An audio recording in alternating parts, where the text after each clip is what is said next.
యేసుని ప్రేమ ఛానల్ కి స్వాగతం. దయచేసి ఈ ఛానల్ ని లైక్ చేయండి, షేర్ చేయండి, సబ్స్క్రైబ్ చేయండి. తెలుగు డైలీ ఆడియో బైబిల్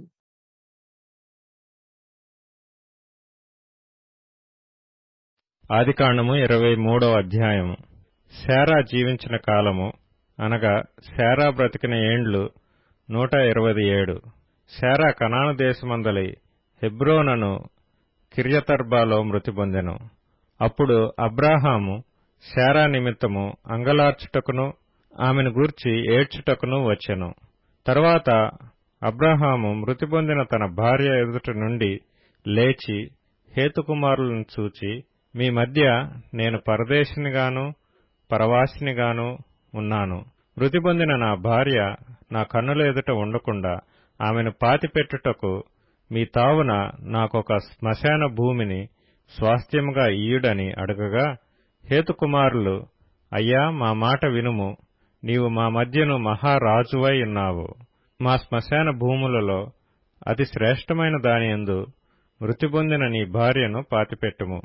నీవు మృతి పొందిన నీ భార్యను పాతిపెట్టునట్లు మాలో తన శ్మశాన భూమి ఈయనొల్లనివాడు ఎవడనూ లేడని అబ్రాహాముకుత్తరమిచ్చిరి. అప్పుడు అబ్రాహాము లేచి ఆ దేశపు ప్రజలైన హేతుకుమారులకు సాగిలపడి, మృతి పొందిన నా భార్యను నా ఎదుట ఉండకుండా నేను పాతిపెట్టుట మీకిష్టమైతే నా మాట వినుడి. సోహరు కుమారుడైన ఎఫ్రోను తన పొలము చివరను తనకు కలిగిన మక్పేలా గుహను నాకిచ్చున్నట్లు నా పక్షముగా అతనితో మనవి చేయుడి. మీ మధ్యను శ్మశాన భూమిగా నుండుటకు నిండు వెలకు అతడు దానిని నాకు స్వాస్థ్యంగా ఇయ్యవలనని వారితో చెప్పెను.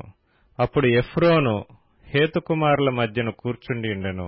హిత్తీయుడైన ఎఫ్రోను తన ఊరి గవిని ప్రవేశించు వారందరి ఎదుట హేతుకుమారులకు వినబడినట్లు అబ్రాహాముతో చెప్పిన ప్రత్యుత్తరమేమనగా, అయ్యా, అట్లు కాదు, నా మనవిని ఆలకించుము. ఆ పొలమును నీకిచ్చుచున్నాను, దానిలోనున్న గుహను నీకిచ్చుచున్నాను, నా ప్రజల ఎదుట అది నీకిచ్చుచున్నాను. మృతి పొందిన నీ భార్యను పాతిపెట్టుమనెను. అప్పుడు అబ్రాహాము ఆ దేశపు ప్రజల ఎదుట సాగిలపడి, సరే కాని నా మనవి ఆలకించుము. ఆ పొలమునకు వెల ఇచ్చెదను. అది నా యొద్ద పుచ్చుకొనిన ఎడల మృతి పొందిన నా భార్యను పాతిపెట్టెదనని ఆ దేశ ప్రజలకు వినబడినట్లు ఎఫ్రోనుతో చెప్పెను. అందుకు ఎఫ్రోను, అయ్యా, నా మాట వినుము. ఆ భూమి 400 తులముల వెండి చేయును. నాకు నీకు అది ఎంత? మృతి పొందిన నీ భార్యను పాతిపెట్టుమని అబ్రాహామునకు ఉత్తరమిచ్చెను. అబ్రాహాము ఎఫ్రోను మాట వినెను.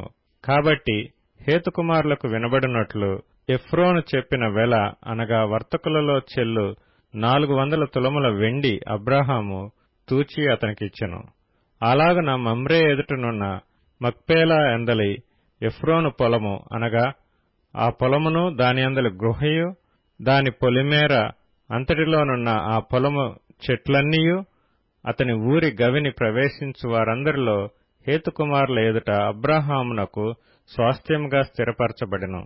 ఆ తరువాత అబ్రాహాము కనాను దేశంలో హెబ్రోనను మమ్రే ఎదుటనున్న మక్పేలా పొలము గుహలో తన భార్య అయిన శారాను పాతిపెట్టెను. ఆ పొలమును దానిలోనున్న గుహయు హేతుకుమారుల వలన శ్మశానము కొరకు అబ్రాహామునకు స్వాస్థ్యముగా స్థిరపరచబడెను. ఆదికాండము 24వ అధ్యాయము. అబ్రాహాము బహుకాలము గడిచిన వృద్ధుడై ఉండెను. అన్ని విషయములలోనూ యెహోవా అబ్రాహామును ఆశీర్వదించెను. అప్పుడు అబ్రాహాము తనకు కలిగిన సమస్తమును ఏలుచుండిన తన ఇంటి పెద్ద దాసునితో, నీ చెయ్యి నా తొడ క్రింద పెట్టుము. నేను ఎవరి మధ్య కాపురమున్నానో ఆ కనానీయుల కుమార్తెలలో ఒకదానిని నా కుమారునికి పెండ్లి చేయక నా స్వదేశమందున నా బంధువుల యొద్దకు వెళ్లి ఇస్సాకను నా కుమారునికి భార్యను తెచ్చునట్లు ఆకాశము యొక్క దేవుడును భూమి యొక్క దేవుడునైన యెహోవా తోడని నీ చేత ప్రమాణము చేయించదనెను. ఆ దాసుడు, ఈ దేశమునకు నా వెంట వచ్చుటకు ఒకవేళ ఆ స్త్రీ ఇష్టపడని ఎడల నీవు బయలుదేరి వచ్చిన ఆ దేశమునకు నేను నీ కుమారుని తీసుకొని పోవలెనా అని అడగగా, అబ్రాహాము, అక్కడికి నా కుమారుని తీసుకొని పోకూడదు సుమి. నా తండ్రి ఇంట నుండియు నేను పుట్టిన దేశము నుండి నన్ను తెచ్చి నాతో మాట్లాడి నీ సంతానమునకు ఈ దేశము నిచ్చెదనని ప్రమాణం చేసి నాతో చెప్పిన పరలోకపు దేవుడగు యెహోవా తన దూతను నీకు ముందుగా పంపును. అక్కడి నుండి నీవు నా కుమారునికి భార్యను తీసుకుని వచ్చెదవు. అయితే నీ వెంట వచ్చుటకు ఆ స్త్రీ ఇష్టపడని ఎడల ఈ ప్రమాణము నుండి విడుదల పొందెదవు గాని నీవు నా కుమారుని అక్కడికి తీసుకుని పోకూడదని అతనితో చెప్పెను. ఆ దాసుడు తన యజమానుడగు అబ్రాహాము తొడ క్రింద చెయ్యి పెట్టి ఈ సంగతి విషయమై ప్రమాణం చేసెను. అతడు తన యజమానుని ఒంటెలలో 10 ఒంటెలను తన యజమానుని ఆస్తిలో శ్రేష్టమైన నానా విధములగు వస్తువులను తీసుకొని పోయెను. అతడు లేచి ఆరామ్న హరాయిములోనున్న నాహోరు పట్టణము చేరి సాయంకాలమందు స్త్రీలు నీళ్లు చేదుకొనవచ్చు వేళకు ఆ ఊరి బయటనున్న నీళ్లబావి యొద్ద తన ఒంటెలను మోకరింపచేసి ఇట్లనెను, నా యజమానుడగు అబ్రాహాము దేవుడువైన యెహోవా, నేను వచ్చిన కార్యమును త్వరలో సఫలం చేసి నా యజమానుడగు అబ్రాహాము మీద అనుగ్రహము చూపుము. చిత్తగించుము, నేను ఈ నీళ్ల ఊట యొద్ద నిలుచుచున్నాను. ఈ ఊరి వారి పిల్లలు నీళ్లు చేదుకొనుటకు వచ్చుతున్నారు. కాబట్టి నేను త్రాగునట్లు నీవు దయచేసి నా కడవను వంచుమని నేను చెప్పగా నీవు త్రాగుము, నీ ఒంటెలకును నీళ్లు పెట్టెదనని ఏ చిన్నది చెప్పునో ఆమెయే నీ సేవకుడైన ఇస్సాకు కొరకు నీవు నియమించినదై ఉండునుగాక. అందువలన నీవు నా యజమానుని మీద అనుగ్రహము చూపితివని తెలుసుకుందుననెను. అతడు మాట్లాడుట చాలింపక ముందే అబ్రాహాము సహోదరుడైన నాహోరు భార్యయగు మిల్కా కుమారుడైన బెతూయేలుకు పుట్టిన రిబ్కా కడవ భుజం మీద పెట్టుకొని వచ్చెను. ఆ చిన్నది మిక్కిలి చక్కనది. ఆమె కన్యక, ఏ పురుషుడునూ ఆమెను కూడలేదు. ఆమె ఆ బావిలోనికి దిగిపోయి కడవను నీళ్లతో నింపుకొని ఎక్కి రాగా ఆ సేవకుడు ఆమెను ఎదుర్కొంటకు పరిగెత్తి, నీ కడవలో నీళ్లు కొంచెము దయచేసి నన్ను త్రాగనిమ్మని అడిగెను. అందుకామె, అయ్యా త్రాగుమని చెప్పి త్వరగా తన కడవను చేతిమీదకు దించుకుని అతనికి దాహమిచ్చెను. మరియు ఆమె అతనికి దాహమిచ్చిన తరువాత, నీ ఒంటెలు త్రాగుమట్టుకు వాటికిని నీళ్లు చేదిపోయేదునని చెప్పి త్వరగా గాడిలో తన కడవ కుమ్మరించి తిరిగి చేదుటకు ఆ బావికి పరిగెత్తుకొని పోయి అతని ఒంటెలన్నిటికీ నీళ్లు చేదిపోసెను. ఆ మనుష్యుడు ఆమెను తేరిచూచి తన ప్రయాణమును యెహోవా సఫలం చేసినో లేదో తెలుసుకొనవలెనని ఊరకుండెను. ఒంటెలు త్రాగుట అయిన తరువాత ఆ మనుష్యుడు 1/2 తులము ఎత్తుగల బంగారపు ముక్కు కమ్మిని, ఆమె చేతులకు 10 తులములు ఎత్తుగల 2 బంగారు కడియములను తీసి, నీవు ఎవరి కుమార్తెవు? దయచేసి నాతో చెప్పుము. నీ తండ్రి ఇంట మేము ఈ రాత్రి బస చేయుటకు స్థలమున్నదా అని అడిగెను. అందుకామె, నేను నాహోరుకు మిల్కా కనిన కుమారుడగు బెతూయేలు కుమార్తెనెనెను. మరియు ఆమె, మా యొద్ద చాలా గడ్డియు మేతయు రాత్రి బస చేయుటకు స్థలమును ఉన్నవనగా, ఆ మనుష్యుడు తన తల వంచి యెహోవాకు మ్రొక్కి, అబ్రహామును నా యజమానుని దేవుడువైన యెహోవా స్తుతింపబడునుగాక. ఆయన నా యజమానునికి తన కృపను తన సత్యమును చూపుట మానలేదు. నేను త్రోవలో నుండగానే యెహోవా నా యజమానుని బంధువుల ఇంటికి నన్ను నడిపించినెను.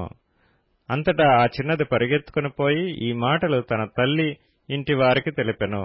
రిబ్కాకు లాబానను ఒక సహోదరుడుండెను. అప్పుడు లాబాను ఆ బావి దగ్గర వెలుపటనున్న ఆ మనుషుని యొద్దకు పరిగెత్తుకొని పోయెను. అతడు ఆ ముక్కు కమ్మిని తన సహోదరి చేతులనున్న ఆ కడియములను చూచి, ఆ మనుష్యుడు ఈలాగు నాతో మాట్లాడెనని తన సహోదరి అయిన రిబ్కా చెప్పిన మాటలు విని ఆ మనుషుని యొద్దకు వచ్చెను. అతడు ఆ బావి యొద్ద ఒంటెల దగ్గర నిలిచియుండగా లాబాను, యెహోవా వలన ఆశీర్వదింపబడినవాడా, లోపలికి రమ్ము. నీవు బయట నిలవనేలా? ఇల్లును ఒంటెలకు స్థలమును నేను సిద్ధం చేయించుతునెను.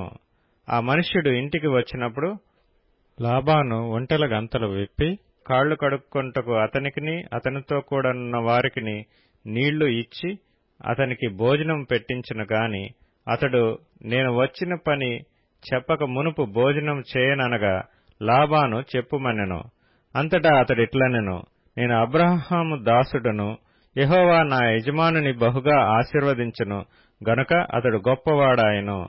అతనికి గొర్రెలను, గొడ్లను, వెండి బంగారములను, దాసదాసీ జనమును, ఒంటెలను, గాడిదలను దయచేసెను. నా యజమానుని భార్య అయిన శారా వృద్ధాప్యములో నా యజమానునికి కుమారుని కనెను.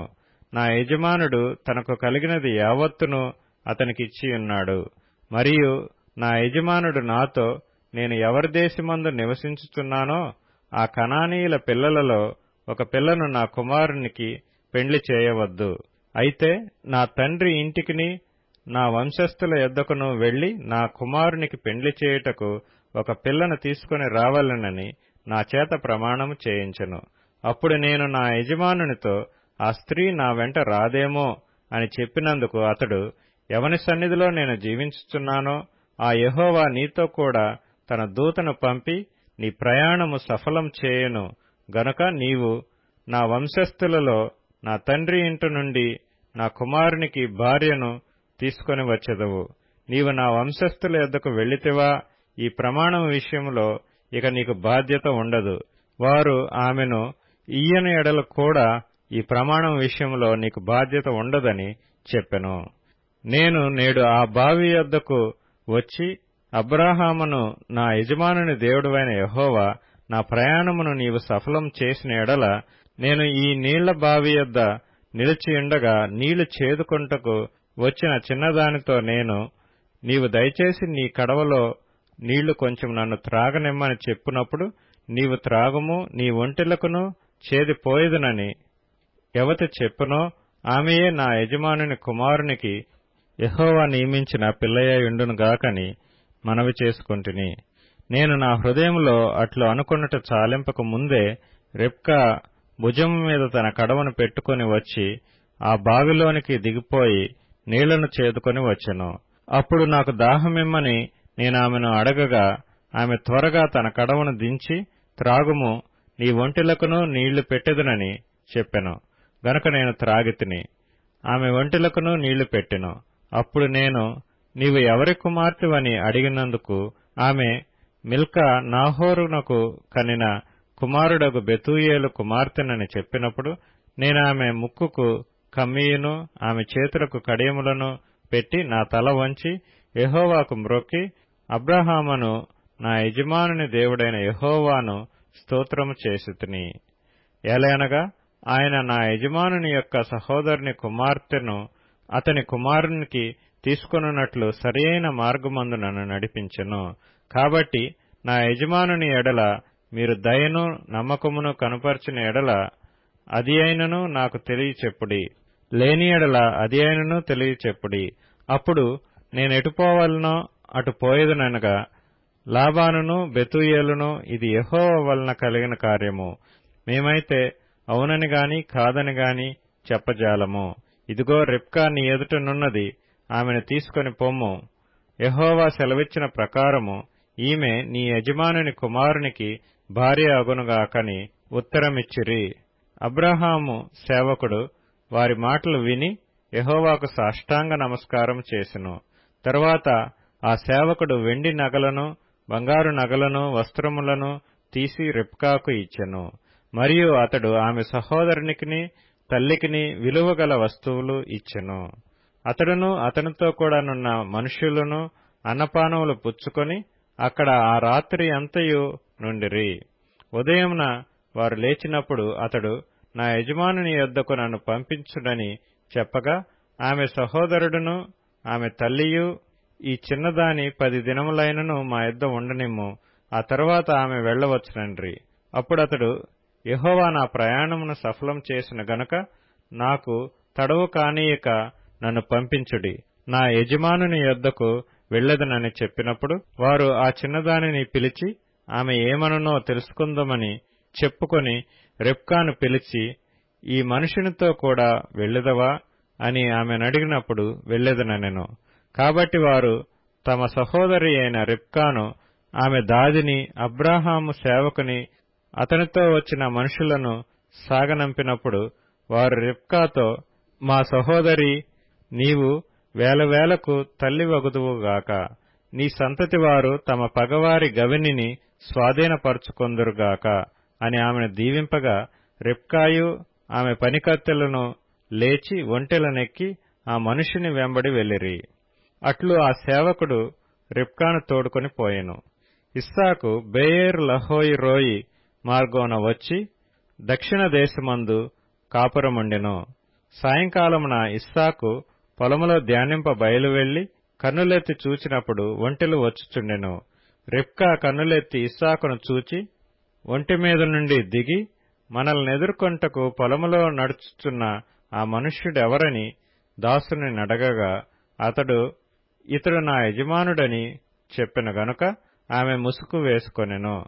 అప్పుడా దాసుడు తాను చేసిన కార్యములన్నీయు ఇస్సాకుతో వివరించి చెప్పెను.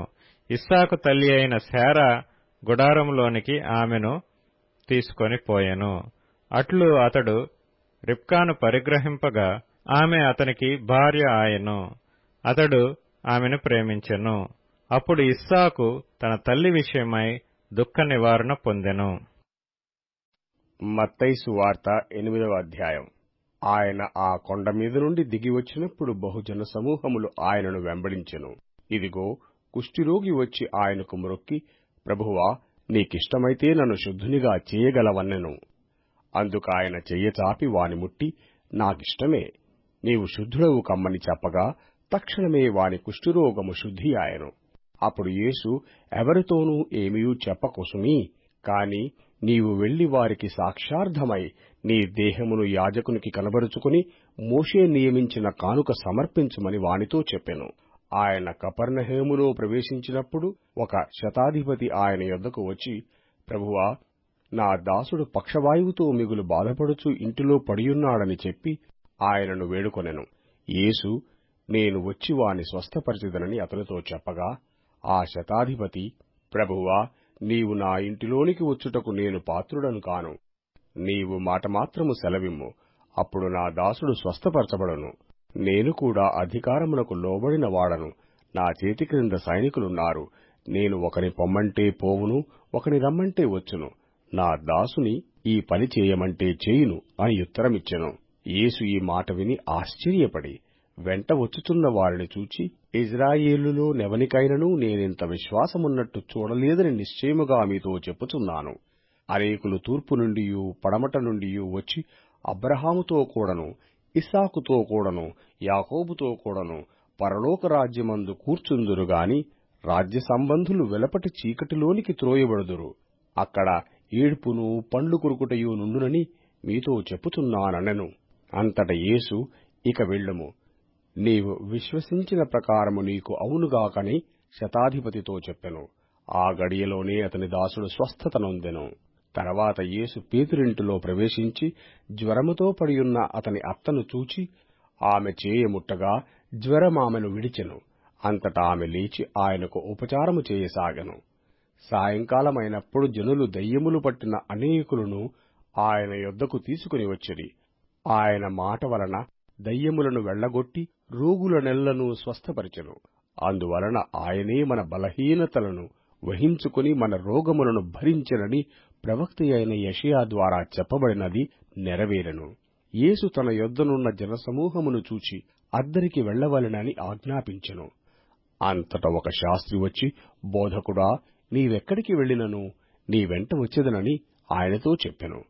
అందుకు యేసు, నక్కలకు బొరియలును ఆకాశపక్షులకు నివాసములను కలవుగాని మనుష్యకుమారునికి తలవాల్చుకొనుటకైనను స్థలము లేదని అతనితో చెప్పెను. శిష్యులలో మరియొకడు, ప్రభువా, నేను మొదట వెళ్లి నా తండ్రిని పాతిపెట్టుటకు నాకు సెలవిమ్మని ఆయనను అడుగగా, యేసు అతని చూచి, నన్ను వెంబడించుము, మృతులు తమ మృతులను పాతిపెట్టుకొననిమ్మని చెప్పెను. ఆయన దోణ ఎక్కినప్పుడు ఆయన శిష్యులు ఆయన వెంట వెళ్ళిరి. అంతటా సముద్రము మీద తుఫాను లేచినందున ఆ దోణె అలల చేత కప్పబడెను. అప్పుడు ఆయన నిద్రించుచుండగా వారు ఆయన యొద్దకు వచ్చి, ప్రభువా, నశించిపోవుచున్నాము, మమ్మును రక్షించమని చెప్పి ఆయనను లేపిరి. అందుకాయన, అల్ప విశ్వాసులారా, ఎందుకు భయపడుతున్నారని వారితో చెప్పి లేచి గాలిని సముద్రమును గద్దింపగా మిక్కిలి నెమ్మళమాయెను. ఆ మనుష్యులు ఆశ్చర్యపడి, ఈయన ఎట్టివాడో, ఈయనకు గాలియు సముద్రమును లోబడుచున్నవని చెప్పుకొనిరి. ఆయన అద్దరినున్న గదరేనీయుల దేశము చేరగా దెయ్యములు పట్టిన 2 మనుష్యులు సమాధులలో నుండి బయలుదేరి ఆయనకు ఎదురుగా వచ్చిరి. వారు మిగుల ఉగ్రులైనందున ఎవడనూ ఆ మార్గమును వెళ్లలేకపోయెను. వారు, ఇదిగో దేవుని కుమారుడా, నీతో మాకేమి, కాలము రాకమునుపే మమ్మను బాధించుటకు ఇక్కడికి వచ్చితివా అని కేకలు వేసిరి.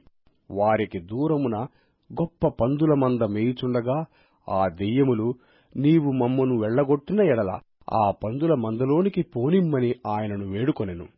ఆయన వాటిని పొమ్మనగా అవి ఆ మనుష్యులను వదిలిపెట్టి ఆ పందులలోనికి పోయెను. ఇదిగో ఆ మందంతయు ప్రపాతము నుండి సముద్రములోనికి వడిగా పరిగెత్తుకుని పోయి నీళ్లలో పడి చచ్చెను.